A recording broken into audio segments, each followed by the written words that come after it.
I've been thinking, Hobbs. On a weekend? Well, it wasn't on purpose. I believe history is a force. Its unalterable tide sweeps all people and institutions along its unrelenting path. Everything and everyone serves history's single purpose. And what is that purpose? Why, to produce me, of course. I'm the end result of history.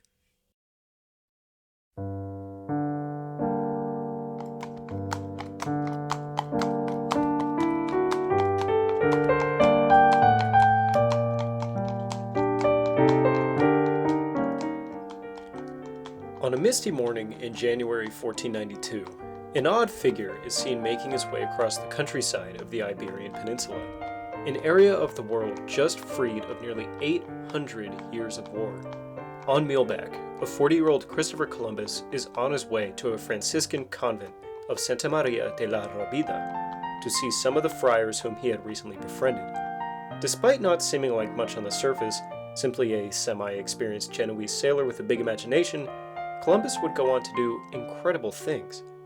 Now, I could present this story to you in two ways. I could either A, tell it to you in a linear, very simple fashion, the way you would have most likely heard it a million times before. Or I could B, tell it in a much more complicated, possibly much more boring way. Hey, let's do both. Cue the lights.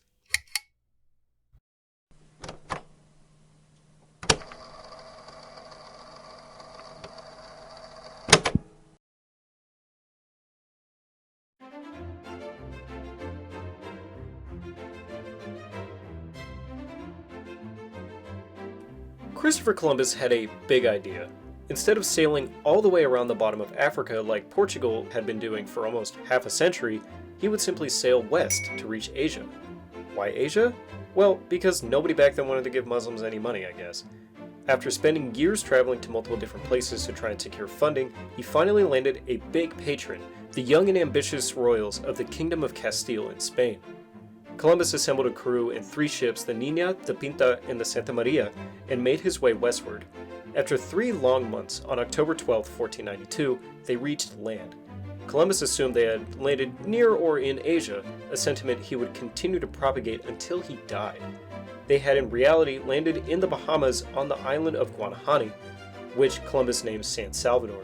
From here, he would travel along the northern coast of Cuba and Hispaniola, and would head back to Spain to report his findings in January of 1493. Although he hadn't found too much, he would be sent back that same year, where he would make landfall on many islands of the Lesser Antilles archipelago, as well as the southern coast of Hispaniola, Cuba, and all the way around Jamaica. Again, he would go back to Spain and would be sent back a third time, where he would travel alongside the eastern coast of Brazil and would be sent back to Spain in chains. Despite this, he managed to secure funding for a 4th voyage and would go on to explore the eastern coast of Central America and Venezuela. When he returned to Spain for the 4th and final time, he was very sick. Columbus would die on May 20th, 1506, still completely convinced that he had landed in Asia.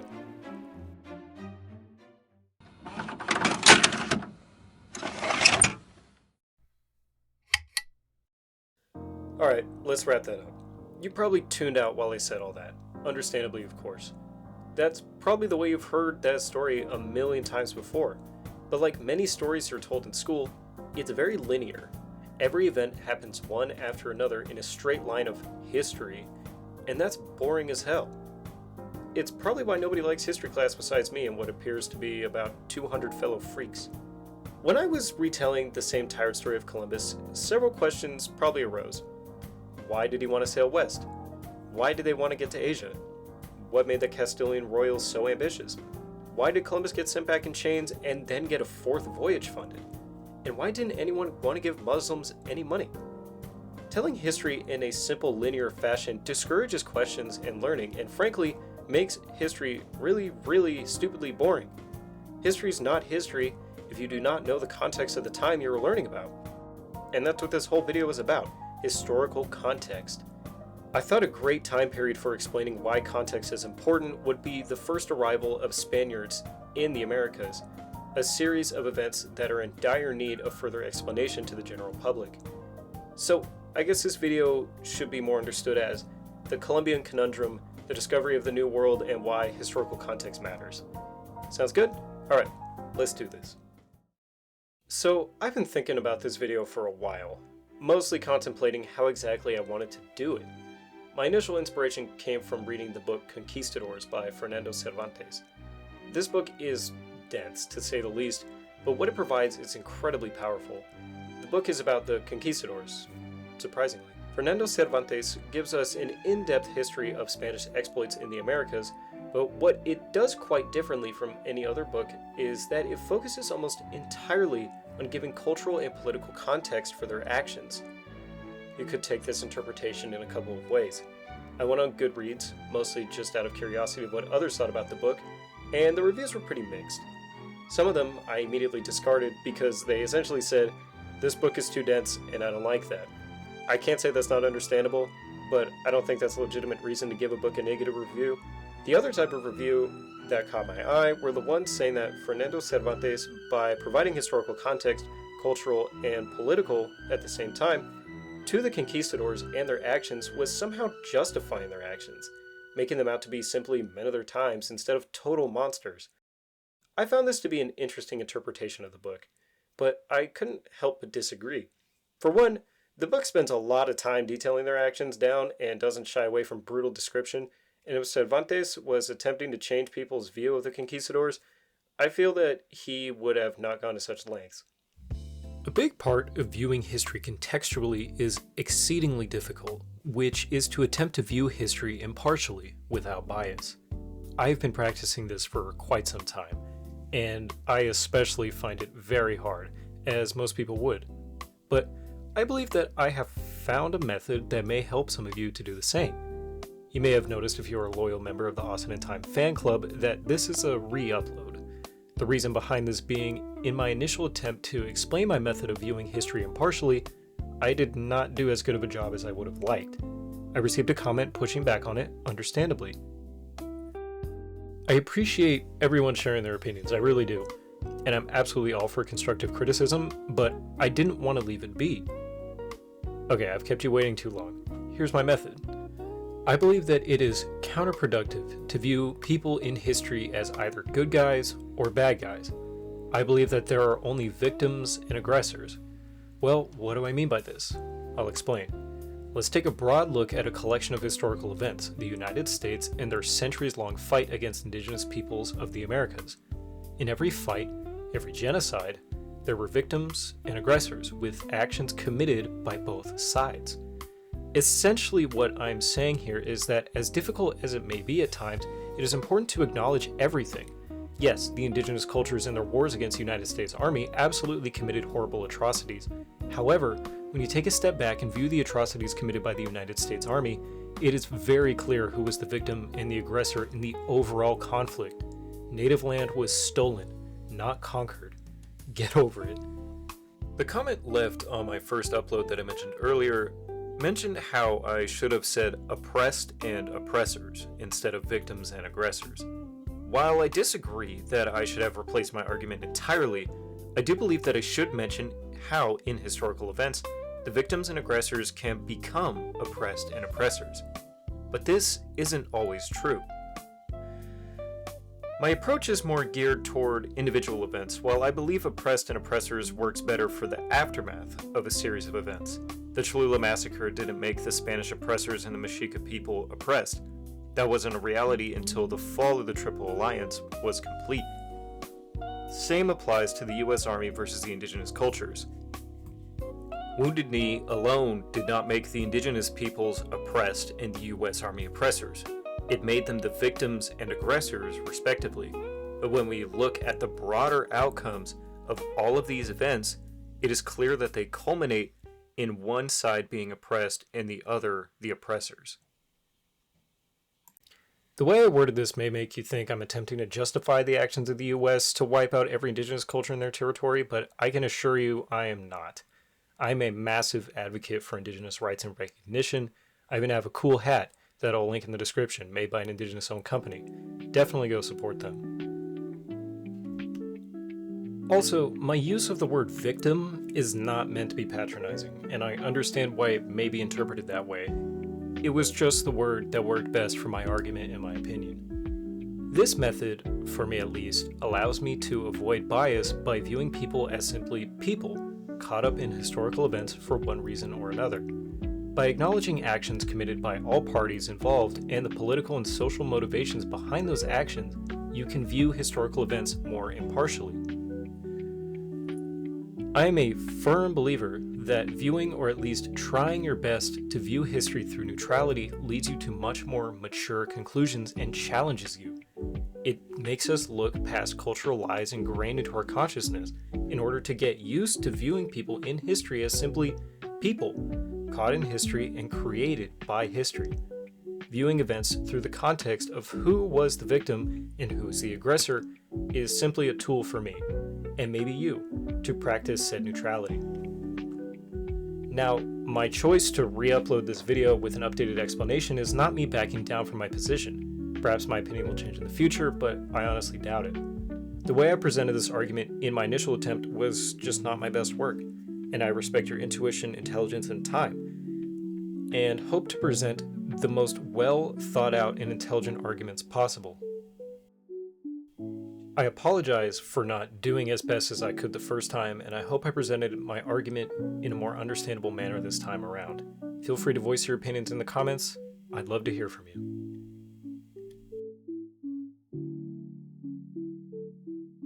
So let's begin here, where we started. Columbus was from Genoa, a region in Italy known at the time for being a trading powerhouse, having established an unrivaled dominance in the Iberian and North African sea routes, giving it a massive stake in the rising trade between the Mediterranean and the Atlantic. Genoa was seen as the door to the Atlantic and its trade goods, a region which for millennia had been avoided. The Pillars of Hercules had been a warning for sailors not to venture any further. Non plus ultra, they said, but not anymore. One other thing of note regarding Genoa was how its power generally came from its relative weakness. Genoese traders prospered on the basis of their adaptability and family solidarity. They were happy to seek the patronage of foreign princes, so long as it did not erode the ties of friendship and kinship within their own countrymen. This was not, of course, a uniquely Genoese characteristic, but as in the example of the Turkish city of Galata, the Genoese had a distinctive ability to reproduce their city wherever they went. This adaptability made the Genoese possibly the most reliable traders in the entire Mediterranean, as they were able to trade in many different environments with diverse arrays of goods. Grain from Cyprus, spices channeled through Alexandria and Beirut by the Venetians, slaves from the Black Sea, you name it, sister. However, despite their skills, they faced a massive roadblock when the Ottomans took Constantinople, effectively cutting off trade between Asia and Europe overland by implementing extremely high tariffs on both imports and exports. Their presence on the outskirts of Europe also posed a serious threat to Christendom in the area. Genoa even lost a colony in Crimea due to this. So Europe was now missing out on some pretty popular goods like sugar, exotic textiles, and alum, which was a sort of compound that fixed dyes in a cloth and was vital to the European cloth industry. Despite this, Europeans in places like Sicily began to take this matter into their own hands by producing their own high-quality silks and sugar with Genoese guidance. On top of this, the enclave of Granada, the last Islamic region in Iberia, had also drawn the attention of the Genoese for not only their multitude of trade goods like saffron and citrus fruits, but most notably for their access to the Maghreb, or Northwest Africa. Through this African territory, they were able to access gold supplies from beyond the Sahara Desert. In short, the Ottoman conquest of Constantinople led merchants and traders throughout Christendom to turn their gaze decidedly westwards. For millennia, Europe had focused almost exclusively on what they could get from Asia to the east, but now that was out of the picture. The trade goods now lied west, and the Genoese were once again leading the charge, this time through Portugal. I'm not planning on going in depth on Portugal's exploits in Africa and the east. If you're interested in more detailed accounts of this, I have 2 videos about it. They're pretty interesting, but for now I'll give you a brief synopsis. After the horrifying period of the Black Death, Europe was in ruins. The only nation relatively unaffected was Portugal, and this gave them a massive head start in the search for new trade routes westwards. The city of Lisbon became the most prosperous economic and maritime center in Europe, linking England and Northern Europe to the Mediterranean. Since the 1420s, Portugal had been sponsoring expeditions down the West African coast to connect themselves to trade goods like gold, slaves, and ivory through maritime means. Portugal had begun to reignite interest in maritime trade with their massive success in Africa. One large ally of Portugal was England, whom, after seeing the goods Portugal had gained access to through their exploration and expansion in foreign lands, began to have dreams of their own. England had been a large trade partner with Iceland and Greenland during its Viking era, and in the early 15th century had begun to make contact with Iceland again, only after Denmark, who was effectively Iceland's ruler, showed little interest in Atlantic exploration. While England's re-establishment of trade with Western lands could in no way compare with Portugal's, that did not stop British merchants from hosting their own Atlantic explorations. Bristol, in particular, became a hub of expansionist fervor. Their expansionist dreams weren't exactly based in reality, though. It was not uncommon for explorers to set out on expeditions to find lands only known in legend. Several expeditions were sailed in order to find the mythical island of Brazil, supposedly west of Ireland. The presence of legendary lands in exploratory rationale was so common that many maps and writings claimed to know their exact position where these mythical places really were. Brazil was mentioned by Italian cartographers, later by the Basque chronicler Lope Garcia de Salazar in 1470, who claimed not only that Brazil was a completely real place, but that it also happened to be the final resting place of King Arthur. Yeah. Speaking of King Arthur, who himself was most likely mythical, the invention of the printing press in 1440 allowed for the efficient mass expansion of ideas and stories for the first time. Many of these writings were books of legend, books detailing the valiant and chivalric acts of noble heroes in mythical lands, stories like the tale of King Arthur, Lancelot, and the Holy Grail of the Austenentine Patreon. All found their origin in the 1400s, expressing the gravity of being loyal, brave, and standing with Christian values. These books were often massive sources of inspiration for explorers and warriors. Many were written by knights, retelling and using inspiration from their own battles. One region that had become a hotbed of these chivalric stories of noble knights fighting for honor in Christendom was Iberia. This makes a lot of sense. Although we can't say for sure, it's pretty easy to know that almost all of Europe was Christian in the 1400s, especially in Spain. After all, they had only been fighting a holy war to defend the honor of their faith against Christianity's mortal enemy in Islam for only 770 years. I mean, if I was a player on the Red Sox and I had been playing against the Yankees for almost 800 years, and we were about to win and take back rightful Boston land, I'd want to tell people about it too. This conflict led to Spain being ruled by an extremely militaristic form of Christianity that believed themselves to be defenders of the faith, the protectors of Christendom themselves. After 770 years, the Reconquista, or the fight to reconquer the Iberian Peninsula from the Muslim Moors, had been completed with the capture of Granada, the last Islamic enclave. That is so hard to say. King Ferdinand and Queen Isabella, who had been married 13 years earlier in a goated political alliance between Castile and Aragon, had led the final act of the fight and had now reunified Spain under their rule. They were very young for monarchs and were not in the best financial position after the Reconquista, as they attempted to consolidate their power and readjust Spanish society. However, that had no effect on their ability to be ambitious, and they would take any chance they could to cure their insolvency. Here was the 15th century in all its bewildering glory, imagining the island of Brazil as a place of expansionist dreams, of hard-headed ambitions, and of foundational chivalric myth histories that underpinned the identity of Christendom itself. So I'm going to do this once or twice in this video. I'm basically going to take a tally of historical and cultural influences of the time. So let's take a second to tally of what we have so far. We have 1. A highly religious Europe whose material markets are almost entirely based and therefore dependent on trade with Asia. 2. A sudden cutoff of said trade goods. 3. European nations finding new and novel ways of satisfying the mercantile appetite that Asian markets once did. 4. Trading giants like Genoa turning their eyes westward to take advantage of Europe's new resilience on itself, and Europe's new expansionist ambitions outside of the Mediterranean. 5. Portugal taking advantage of its new source of power in African markets, which inspires other Atlantic nations like England to begin looking for new trade routes through maritime endeavors. 6. An oddly persistent belief in legends like the island of Brazil, as well as chivalric writings that inspired an outlooking and exploratorially ambitious mercantile class who was now willing to venture into unknown lands in hopes of finding these legendary lands to take advantage of trade with newly discovered lands. And 7. An extremely militaristic branch of Christianity that had just finished an 8-century-long holy war to retake their land, now led by 2 young monarchs looking for financial opportunities to fix their destitution. Quite an interesting bunch, those Europeans. Let's see what happens when we take that insane multitude of cultural and societal influence and plop in one man who's equally as insane. Finally, we have arrived at the introduction of our main character. Christopher Columbus, born in 1451 in Genoa to Domenico Columbus and Susanna Fontanarossa. Columbus was actually born as Cristobal Colon, but just for ease of use, I'm going to use his Spanish taken name of Christopher Columbus. He would follow in the footsteps of his ancestors, becoming an experienced sailor and trader. In the mid-1470s, as the center of trade and exploration was shifting to the west, particularly Portugal, a youthful Columbus would find himself following his fellow Genoese to Lisbon. Columbus's motivations were a bit different than those around him.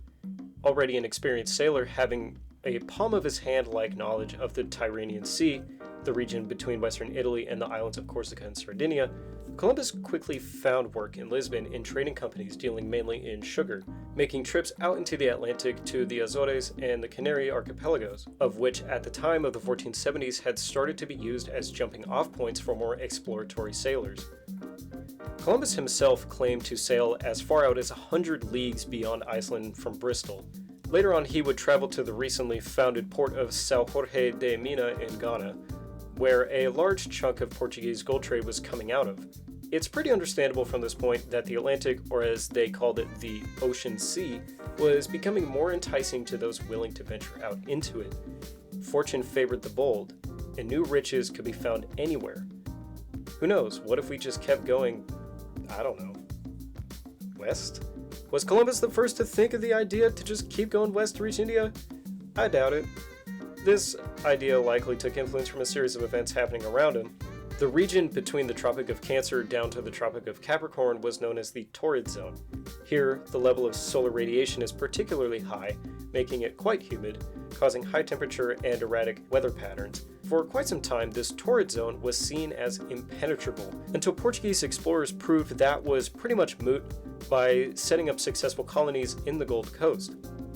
That might seem random, but it was just one of a collection of speculations that discouraged exploration that had been disproved. Expeditions shattering previously accepted ideas such as this created a new atmosphere of confidence around exploration into unknown places. Columbus being present in Lisbon at the time possibly caused him to be swept up in this. However, that was just the appetizer. Fernando Cervantes brought up something that I had never even considered, let alone heard of. Around the year of 1479, Columbus married a Portuguese noblewoman named Felipa Moniz Perestrello, God, I can't read those names, with his son Diego being born that same year. This took him to Andalusia, where he came across the convent of La Rabida, sometime in the mid-1480s. There, he found something far more interesting than a place to shelter and educate his young son, for one of the leading astronomers and cosmographers of the period was living there at the time. He was Friar Antonio de Marchena, and he warmed at once to the Genoese explorer. Friar Marchena was himself interested in the legendary stories like the Antipodes and the Amazons, and in the time he spent with him, managed to convince Columbus that they were in fact real. He encouraged Columbus to read up on the works of Claudius Ptolemy, who argued that the world was a perfect sphere with one continuous landmass. Columbus took a liking to these ideas, except that he dismissed the idea that the known world comprised exactly half of the globe. This would make any trip across the Atlantic westward impossible. Instead, he used the writings of Marco Polo as evidence that the Atlantic was not nearly as large as Ptolemy had thought, making a potential westward voyage possible. We'll see a lot of that classic Columbian stubbornness in this video. Columbus was also very influenced by the writings of Marco Polo in the sense that he was entranced by the supposed existence of thousands of islands off the eastern coast of Asia, including the mythical Cipangu, which was 1,500 miles east of China. The marginal annotations found in his copy of the book suggest that Columbus read it not so much as a source of facts as of marvels and wonders. The same is true of the similarly detailed annotations found in his copy of The Travels of Sir John Mandeville. Even his copy of Imago Mundi by Enea Silvio de Piccolomini, or Pope Pius II, of which attracted Columbus's more scholarly interests, were plundered by him for what they revealed about Asia's gold, silver, pearls, amber, and manifold marvels. It becomes more and more clear as you look out into Columbus's life before his fateful voyage that he was an ambitious man. The world around him was changing rapidly, favoring those who dared to venture out into the unknown. Powerful kingdoms like Portugal and England financing these expeditions only added to the allure, as did his fascination with legendary lands around Asia. One of the main factors that led to his success, at least in my opinion, was his stubbornness. Society has and always will eventually give way to those who are unwilling to compromise, and Columbus was absolutely one of those people. Being a man from one of the most influential merchant empires in Europe, he was also experienced in doing, merchant things. He understood how to get to people. He knew what made people click. We're going to see a lot of that pretty soon. So, let's bring the tally back up, but this time for Columbus. So, here we have a man that, 1, hailed from a powerful mercantile empire that influenced trade everywhere they went. 2, lived for a time in the center of Atlantic trade and exploration. 3, was experienced in and outside of the Mediterranean. 4, was obsessed with myths and legends of lands of riches off the coast of Asia. 5, was a very stubborn son of a bitch who refused to believe several preconceived notions about the nature of Atlantic travel. And 6, was a man who understood how to negotiate and persuade others, which he learned from his Genoese background and time trading in the Atlantic and Mediterranean. All of these factors combine in a Power Rangers It's Morphin' Time way to create a pretty weird guy, but one with an idea that hadn't been successfully executed by anyone else, if you don't count Leif Erikson, and which he was unwilling to compromise. Over time, he became entrenched in this idea to sail west to reach Asia. His math worked. No matter how insanely cherry-picked it was, he was confident that he could change everything. One big problem. Who the hell was going to fund a voyage like this? Any sensible patron wouldn't even sneeze at the idea of giving Columbus any funding. It was clearly an insane idea that wouldn't go anywhere. On top of that, expeditions of discovery functioned a little differently than others. God, I keep fucking burping. For one, voyages sent out to already discovered and claimed lands such as the Gold Coast had no problem being funded by wealthy individuals, as they were simply funding the trip and reaping the rewards.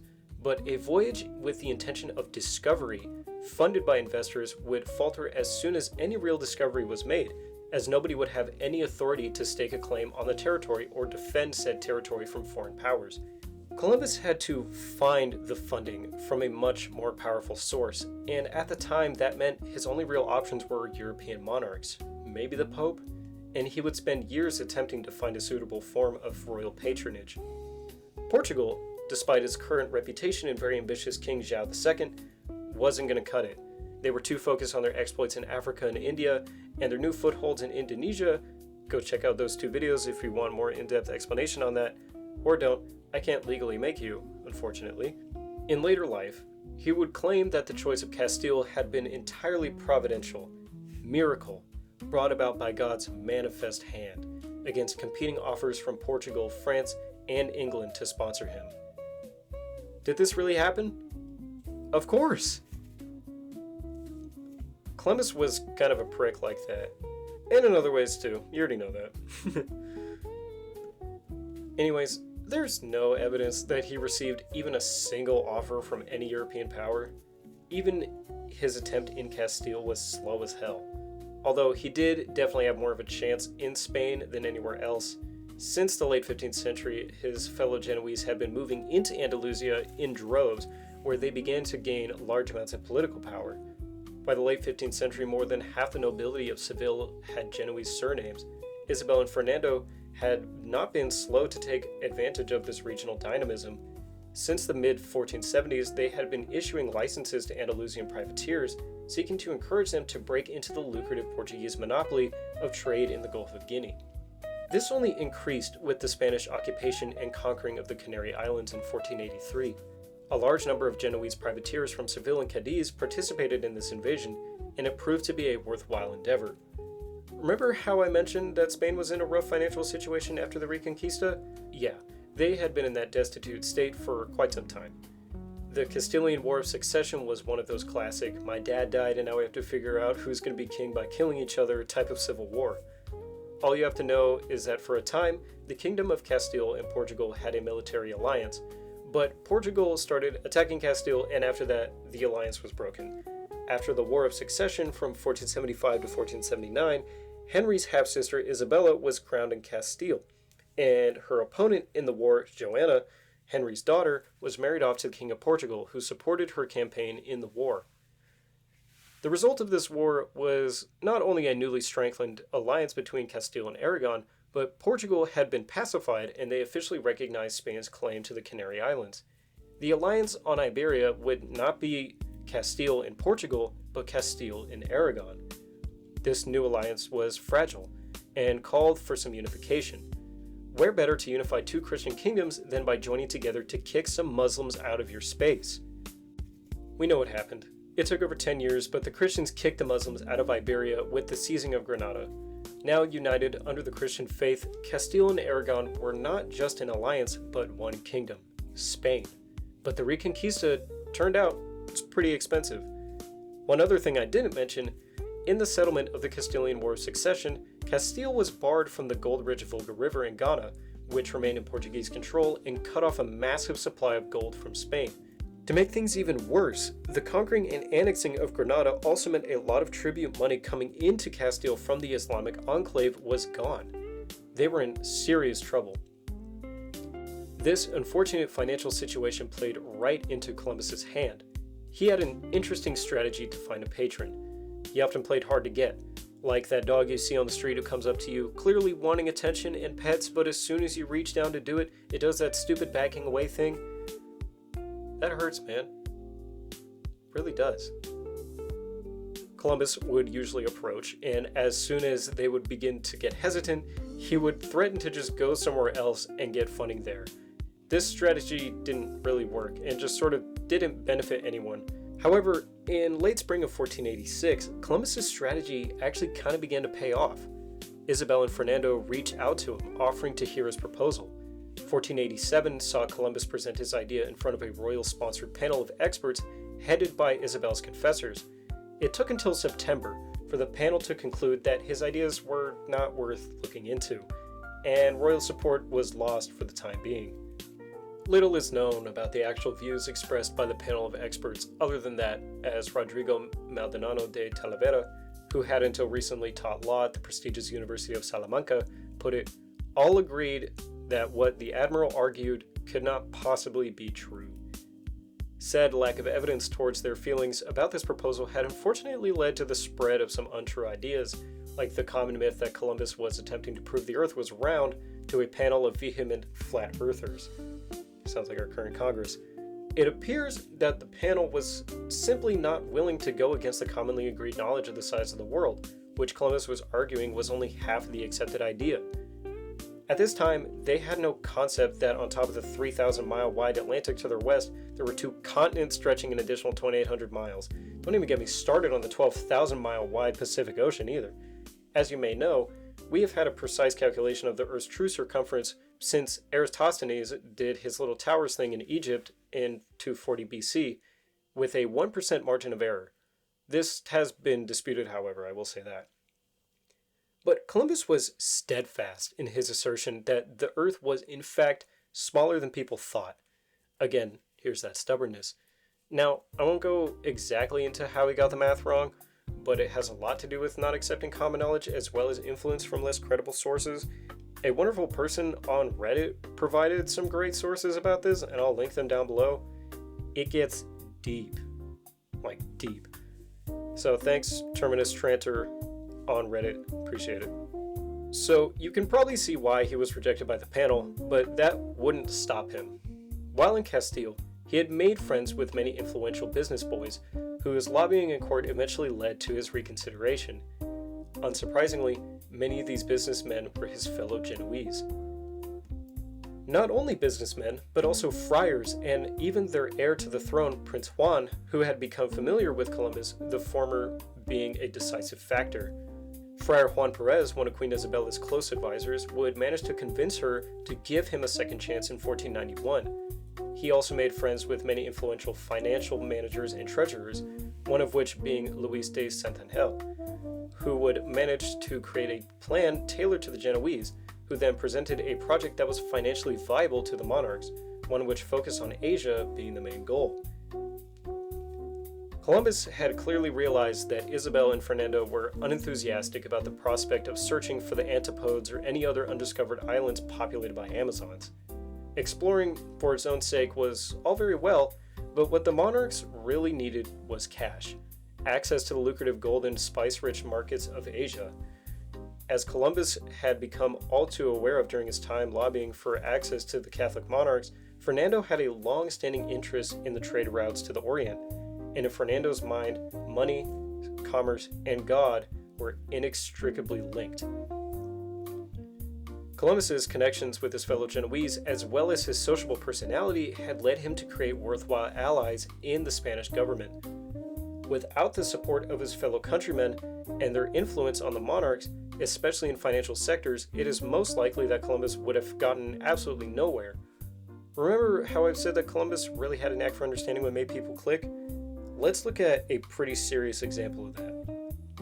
Hey, you want to hear a stupidly obvious statement? The Spanish monarchs really liked God and Jesus. There, I said it. Especially Fernando. This gets crazy, so let me just explain. King Fernando's grandfather was Alfonso V, and he conquered Naples in 1443. Naples received tribute from Jerusalem, making Alfonso V the rightful king of Jerusalem. This also conveniently plays into the ideas of a man named Arnau de Villanova.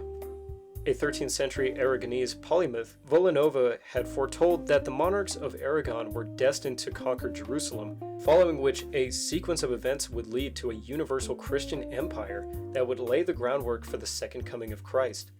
This plays into something called millenarianism, which I'll give you just the Google definition. Millenarianism is the doctrine or belief in a future and typically imminent 1,000-year age of blessedness, beginning with or culminating in the second coming of Christ. It is central to the teachings of groups such as Plymouth Brethren, Adventists, Latter-day Saints or Mormons, and Jehovah's Witnesses. The ideas of Villanova found roots in the writings of Joachim of Fiore. Known as Joachimism, his millenarian ideas had become popular with early Franciscan spirituality, and had had a sort of revival around this time, particularly in the group of La Rabida, which contained the friars that Columbus had spent time befriending in the Spanish courts. Who cares? I got a hippie down the street who has a sign saying the end is nigh. Why does this matter? Well, my friend, Fernando himself was now the rightful successor to be king of Jerusalem, and he was very fixated on the idea of conquering Jerusalem. People in his sphere called him a potential last world emperor. The Reconquista only played into this idea even more. He was the rightful king of Jerusalem, defender of the faith, a potential last world emperor who would bring on the second coming of Christ himself. Their success was so great that they had the balls to put pressure on the Pope to grant them a reward for their efforts, and he did. The reward came in a papal bull dated 13 December 1486. Papal bull, by the way, is just Pope law. In it, Pope Innocent VIII granted Isabel and Fernando their notorious Patronado Real, the right of patronage and presentation, which effectively meant the rights of the monarchs to appoint whoever they wished to any major ecclesiastical benefices established in any territories they might conquer. This was a unique privilege, one that would never have been granted had the Pope had any inkling of what was about to happen. This was a big deal, to say the least. Let me simplify for you, because this confused the hell out of me at first. Just these Christian laws, papal stuff confuses me so much for some reason. Essentially, what the Patronado Real allowed Isabel and Fernando to do was extend the role of the Christian faith into every part of their empire, basically merging church and state. Honestly, The Wikipedia article puts it pretty well. And yes, Wikipedia is a legitimate source. Who the hell is going to be on here editing the page for Patronato Real for their own benefit? Nobody's going to get anything out of that. It reads, quote, "It resulted in a characteristic constant intermingling of trade, politics, and religion. The papacy granted the power of patronage to the monarchs of Spain and Portugal to appoint clerics because the monarchs were willing to subsidize missionary activities in newly conquered and discovered territories. The merging of church and state, from my understanding, made church matters a government matter, and vice versa. The intermingling of church and state matters, especially in newly discovered territories, is very evident in the history of Spanish colonialism. I might be wrong by saying this, and if I am misunderstanding, please correct me. But basically it allowed the state to act in matters unfitting of normal government functions as they became justified by church affairs. The monarchy now had significantly more leeway on their actions in terms of conquered territories, as any action could be justified with serving the religion. Isabel and Fernando now had papal permission, which is basically as close as you can get to getting permission from the big man upstairs himself to spread the religion to any conquered dominions. This only further cemented the idea that they were destined to destroy all enemies of Christianity and bring upon the golden age and second coming of Christ. One man who had a deep understanding of this was Columbus, and he used it to his advantage. So it is understandable that in the late 1480s, still unsure about the support of the monarchs, Columbus began to insist that any profits derived from his proposed voyage should be devoted to the conquest of Jerusalem. It is in this unmistakably medieval crusading spirit that we should understand the build-up towards what would soon be known as the Enterprise of the Indies. By using his understanding of the current mindset of the monarchs, he started to insist that by sailing west to Asia, not only would he be able to make contact and find a new trade route to Asia itself, but also said that after that was done, he would find a new route to Jerusalem from the east, allowing European armies to sandwich the Holy City. Okay, but there's one more thing that was holding the monarchs back from deciding in Columbus's favor, and it was a problem that had been at the forefront of their minds for quite some time, since the conquest of Granada. If Spain was now in theory unified under one faith, there remained one obvious group of non-Christians whose presence began to look ever more incongruous in the new dispensation. When, centuries before, other European states had expelled their Jews, England in 1290, France in 1306, Spain had refused to follow their example. Yet, by the second half of the 14th century, this devastating combined impact of the Black Death and Spain's involvement in the Hundred Years' War had given rise to social tensions that erupted in urban violence. As usual, the Jews became scapegoats. Both during and after the Black Death, Jews were targeted even more than usual, if you can believe that. Blamed for bringing on the plague, poisoning wells, and many other nefarious deeds, Jewish communities were destroyed and thousands of individuals killed. This event even became known as the medieval Holocaust. Spain at the time had the largest Jewish population in the world, and thus anti-Semitism ran rampant. Many Jews found themselves concentrated in large urban centers, and their success as traders, financiers, and other high-paying and influential positions only compounded this effect. During this medieval Holocaust, many Jews fled from out of the big cities to more rural areas, and those who stayed in cities were often forced to convert to Christianity to stay safe. Muslims left over in Iberia were also part of this mass conversion trend. These new Christians became known as conversos. The conversos remained very successful in Spanish society, disproportionately so. Many still kept their old Muslim and Jewish contacts while at the same time being able to join Christian ranks in churches, where many became very influential.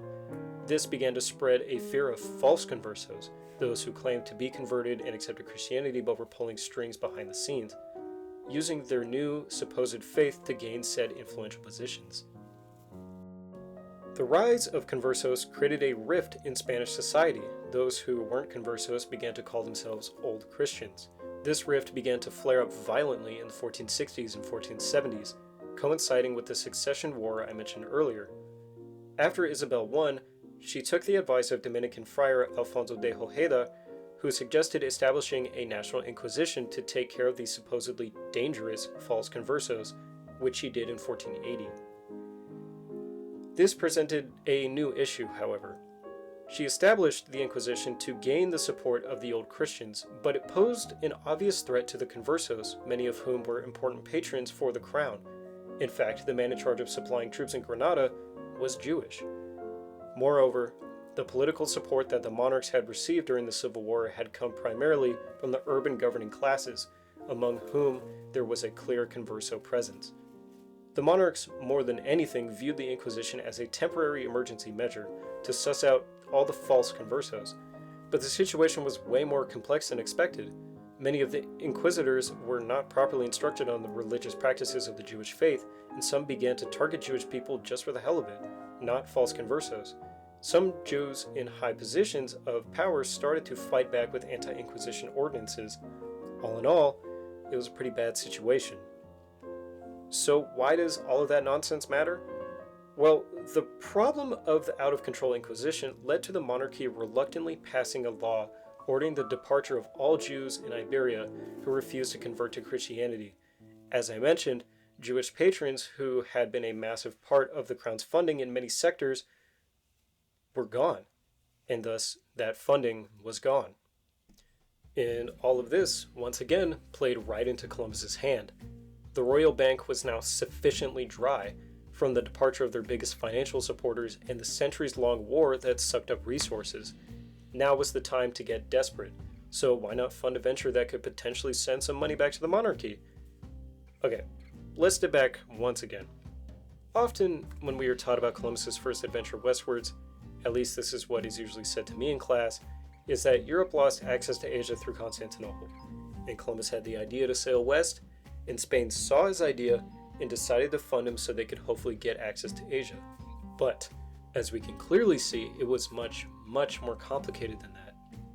Here's our final tally. We have 1. The need for a new trade route to Asia. 2. A new nation left destitute after centuries of war and the expulsion of its most wealthy patrons from the country itself. 3. A king driven by divine prophecy who sees opportunity in a trip westward to find a route to Jerusalem from the east. 4. A monarchy who, after years of having to focus on their fight against Islam and supposed internal dissent from false conversos, can finally look elsewhere, mostly on new sources of funding. And 5. A man who stems from an influential merchant kingdom who has close allies in the Spanish government and presents an idea to go west himself. So finally, after however long it's been, Columbus can finally present his idea to sail west to find lands of riches and trade routes with Asia, to help bring the monarchy back from financial ruin and hopefully find a way to Jerusalem while in Asia.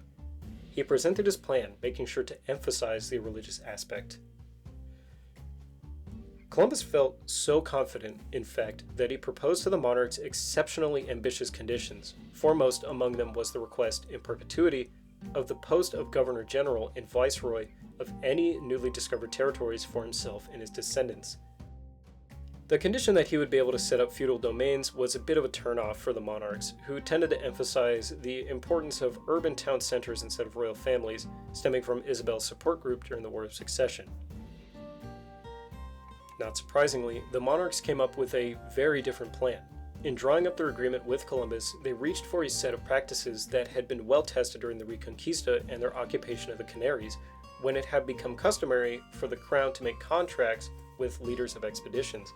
These binding contracts, agreed directly with the crown, known as capitulaciones, reserved rights for the crown in any new territory while guaranteeing to those who undertook to lead the expedition their due rewards. Expedition leaders would expect to enjoy the spoils of conquest, grants of land, and even a title of nobility. These conditions would lead to the adelantado system, which were essentially a royal license to conquer new lands. These would-be powers proved to be very attractive to potential explorers. In order to avoid potential legal issues, these expeditions would generally be played as ventures to spread the Christian faith. That's where the papal bull comes back in which insubordination would be under the watchful eye of the monarchy, who insisted on the right to organize the distribution of land among settlers of newly found regions, and made sure all rights and privileges of new towns and settlements would be under a royal charter only. Although the monarchs weren't willing to agree to his initial demands, they gave him the title of Grand Admiral and promised 10% of any produce or merchandise in an agreement signed on April 30th, 1492. It wasn't exactly what he wanted, but Columbus was content. After all, he had been pleading for so long with monarchs that anything would suffice. He insisted on being called Don and High Admiral of the Ocean Sea and Viceroy and Governor in perpetuity of any territories he might come across, and also insisted that his oldest son would inherit his territory in every generation after. These were privileges of an unmistakably feudal nature. Columbus thought that he had a solid legal basis for claiming them. After all, what had been signed on the 30th of April was not so much a capitulación as a letter of privilege, and therefore revocable. Columbus's feudal demands and overall nature would later on find itself clashing with the reformist ideas of the young monarchy, but it's over. He could finally begin preparations for his voyage that he had advocated for so long. 3 months later, on August 3rd, 1492, Christopher Columbus would set sail from the port of Palos de la Frontera, heading west on an adventure that would change the world. From this analysis, we can see all of the social, cultural, and historical factors that went into the Spanish monarchy finally accepting Columbus's offer, and we can see why they were so apprehensive. Columbus, more than anything, was just in the right place at the right time, but everything fit into place. So, I contemplated for some time about whether or not to go into his 4 voyages to the Americas. Sometimes I wanted to, sometimes not, but I believe I have come to the conclusion to leave that out, as I wouldn't so much be discussing the contextual aspect of it as much as the historical facts. However, I will possibly in the future talk about the colonization of the West Indies in this fashion as well. So if you have any sort of question about any of this, leave a comment down below and I'll do my best to give you a satisfactory answer. Lastly, and I will say this is a bit of a unscripted tangent, but I am in no way defending Christopher Columbus as a person, and me giving context to his voyages and what led up to them is in no way me attempting to excuse his actions. While he may in some ways have acted similarly to how some others may have if they were in a situation at that time, he was absolutely a monster. Even people at the time were disgusted with what he did. He set the groundwork for the brutality and genocide that would come to define the Spanish colonization of the Indies and the rest of the Americas.